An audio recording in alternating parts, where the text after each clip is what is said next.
Hello, this is first in a series of presentations for Welsh Board WJEC students studying for the AS and A level in business studies, and this is first in the series looking at the first two objectives of the course. We're looking at goods and services, and we're looking at for-profit and not-for-profit businesses, or public sector and private sector businesses.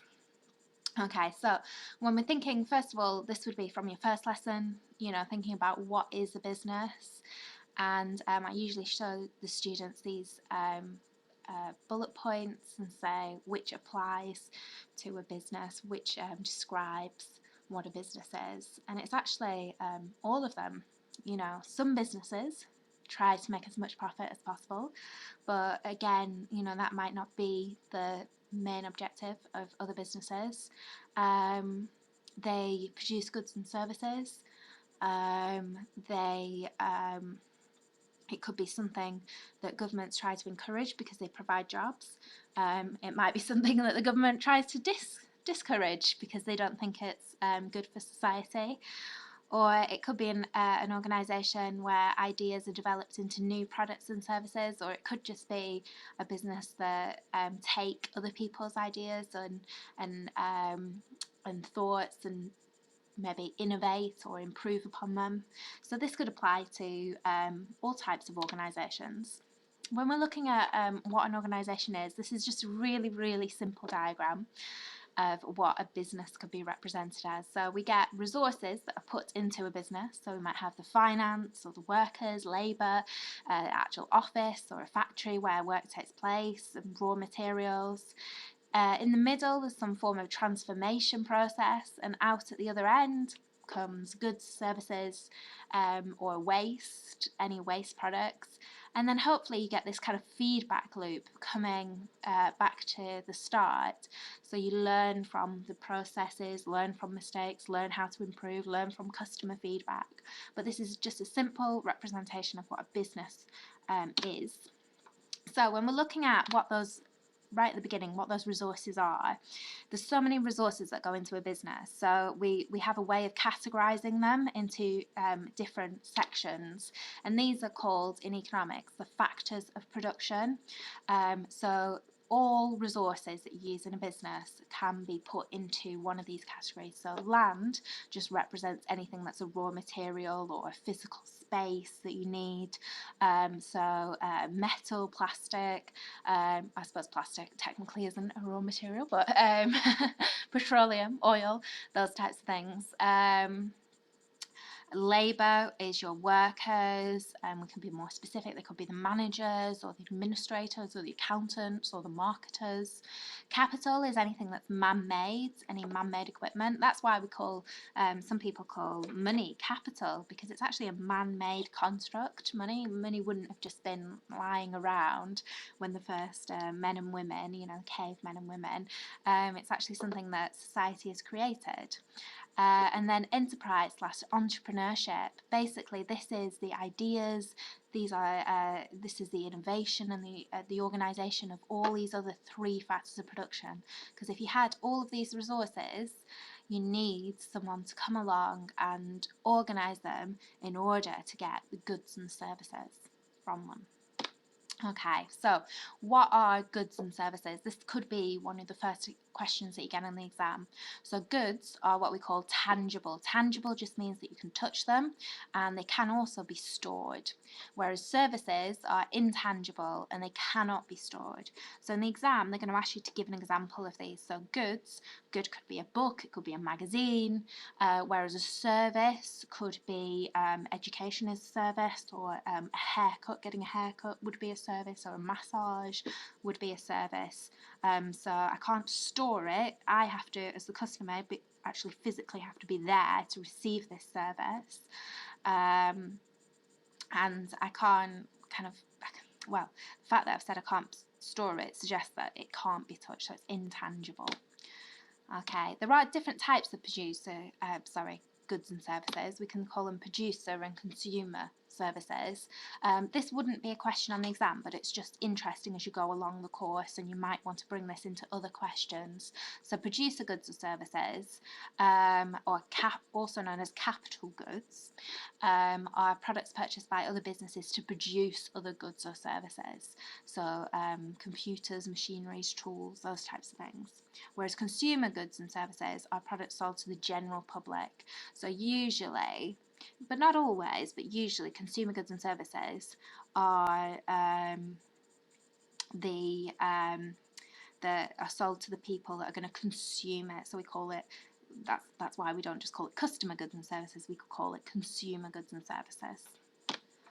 Okay, so if we look at these, you could give yourself a little quiz now and pause the video and say which of these are producer and which of these are consumer.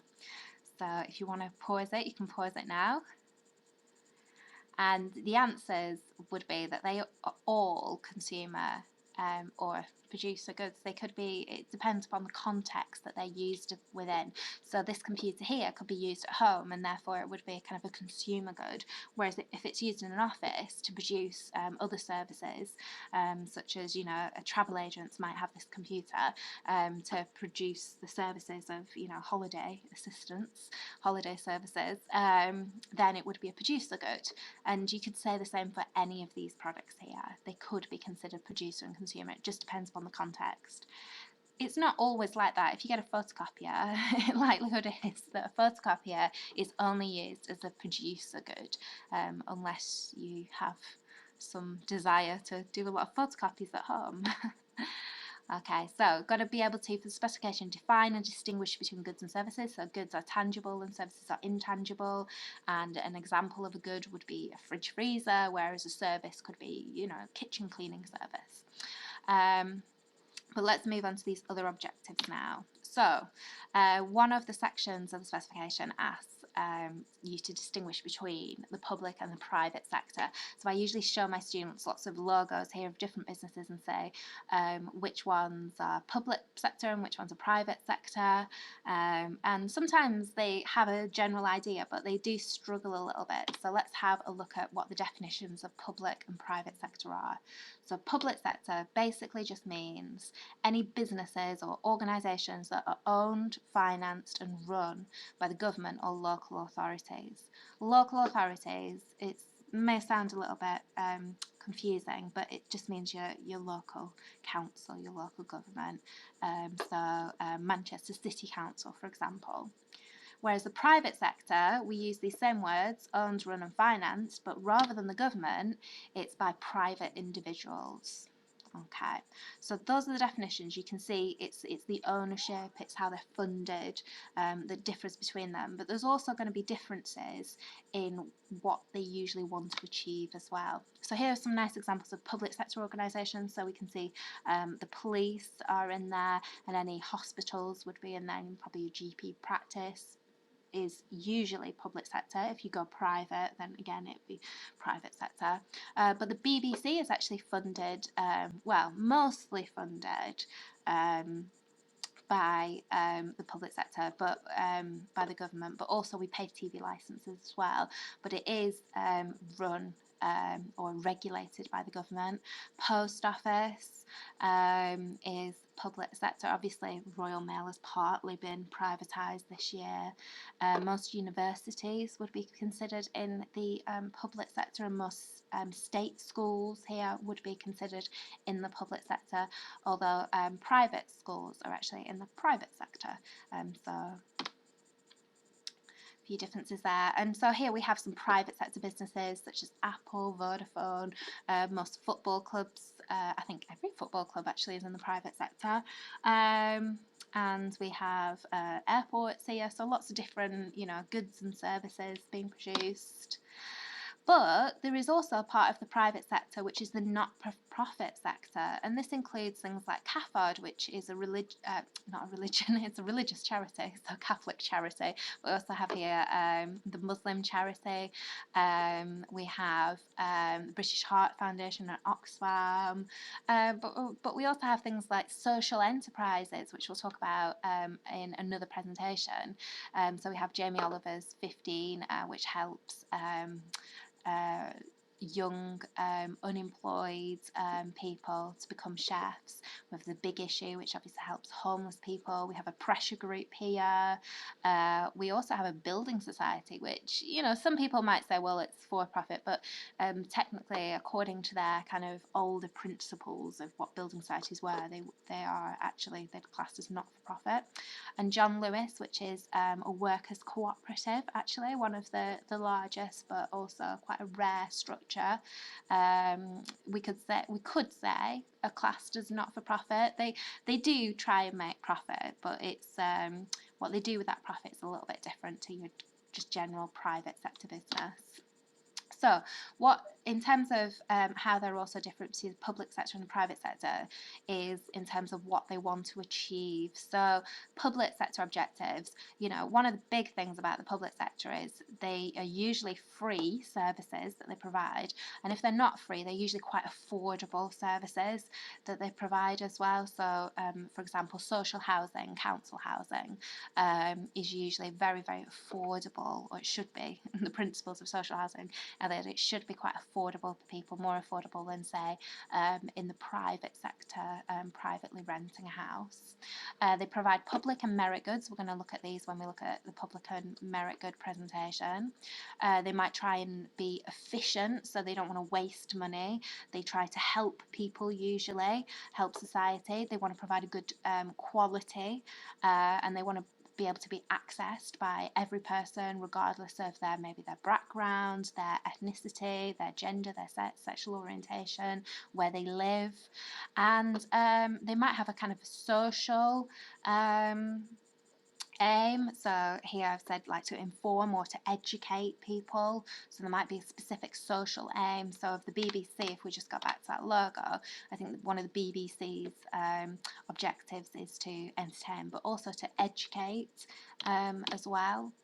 And they might want to have a large market share. They might want to reach a very large audience and, you know, have good value for money because they're used by people. And some of those objectives, efficient, quality, large market share, you'd say, well, the private sector want to achieve that as well. And they would do. But one of the things that the private sector, or I'd say most private sector businesses want to achieve, is they want to earn high profits.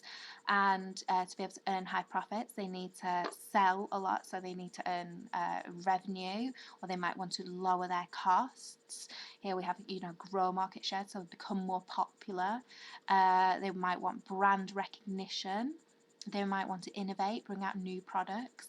It may be a very tough time, so they may just want to survive so that they can kind of break even one year, or maybe minimize the loss that they make so they can continue living for a few more years until they can become more profitable.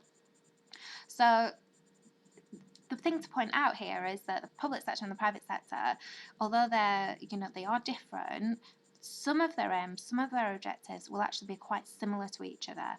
But the private sector, one of the big things that they do that's different to the public sector is they aim to make a profit. Whereas if the public sector don't kind of spend all of the money they receive from the government to run, we say that they've made a surplus. We don't say that they've made a profit, they've made a surplus, because usually they're not charging for the service, so they're not really actually earning revenue, so it's not what we would class as profit. Okay, this is a really nice little diagram here because my students always get confused with this. So we've got the private sector on one side and we've got the public sector on the one side. So private sector run, financed, owned by private individuals. Public sector run, owned, financed by the government, or central government or local government. But then students, when we go kind of further along on the course, we learn about private limited companies and public limited companies, and they sometimes get this public limited companies mixed up with the public sector. They are different from each other. The public limited companies are still in the private sector. A company would always be usually in the private sector. So a nice little diagram. We'll come back to this when we're looking at legal structure of businesses, but make sure that you don't get those too confused with each other. Okay, so we know goods and services, tangible and intangible. State and explain the aims and objectives of for-profit businesses, such as survival, profit maximisation and market share.